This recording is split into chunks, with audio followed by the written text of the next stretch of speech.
şey deyirəm. Baxın, bayaqların sadəcə şəxs əvəzlikləri qoyaraq cümlələr yaratdıq, elə deyilmi?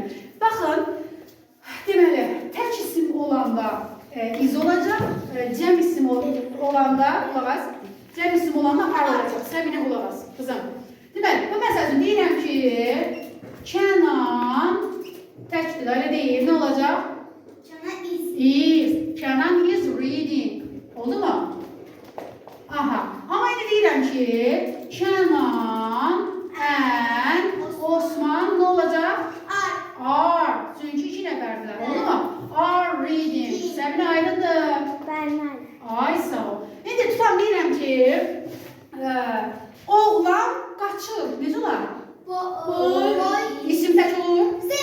The boy. Run. O sözü öyrənməlisiniz. Run. The boy is running. Yes. Oldu mu? Səbinə. Oldu mu? İzrail. Ha?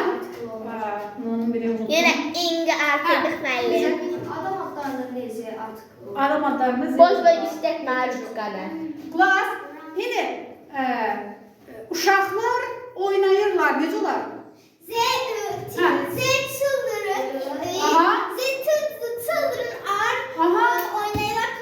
Aferin sana. Are playing. Bravo.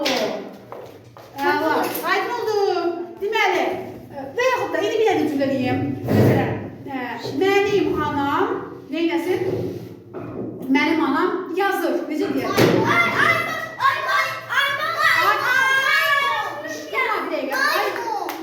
Ay nə da? Ay qışqırırsan bari düzgün qışqır.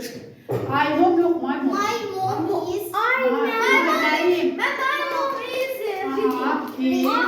Reading olsun, yaxşı. Mən anam olmuram. Reading, bu hal. Osmandan öyrənirəm də yarışır. Həkim əlifbası öyrənirəm. Aydın oldu bu? Maymon.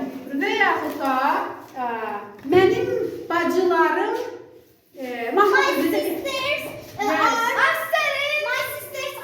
aferin sana.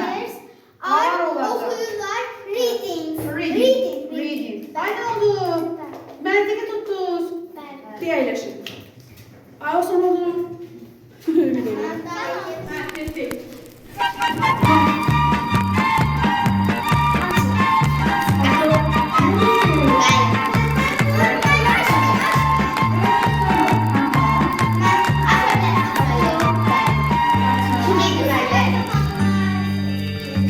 Şu dünyadaki en mutlu kişi mutluluk verendir.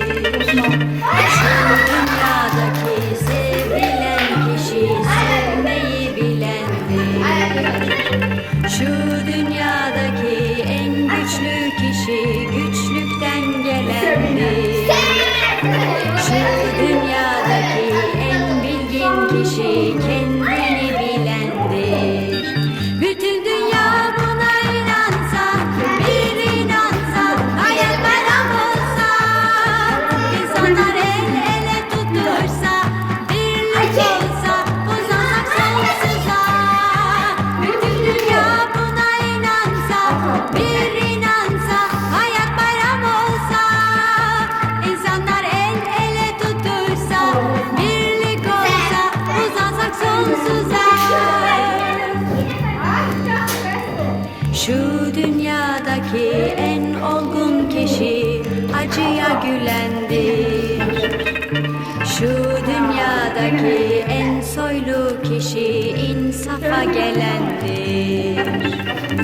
Şu dünyadaki en zengin kişi gönül fethedendir.